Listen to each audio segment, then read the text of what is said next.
Happy Monday, Miss Neville Science students. Here's our Science Weekly Check-In. Pay attention and listen. This week, we'll have live sessions on Monday and Tuesday, and no live sessions on Wednesday or Thursday. During those days, you'll be completing 2 assignments that I won't release to you until Wednesday morning, assignment number 9 and assignment number 10. On Monday and Tuesday, we'll be having live sessions where we'll be finishing up learning about how energy transforms in an electric circuit.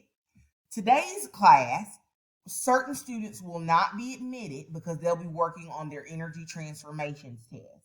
I just sent those students an email reminding them that they won't be admitted this morning and that they need to work on their test.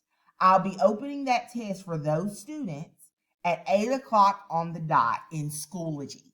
Please make sure you contact Ms. Neville if you have any questions. Have a great day.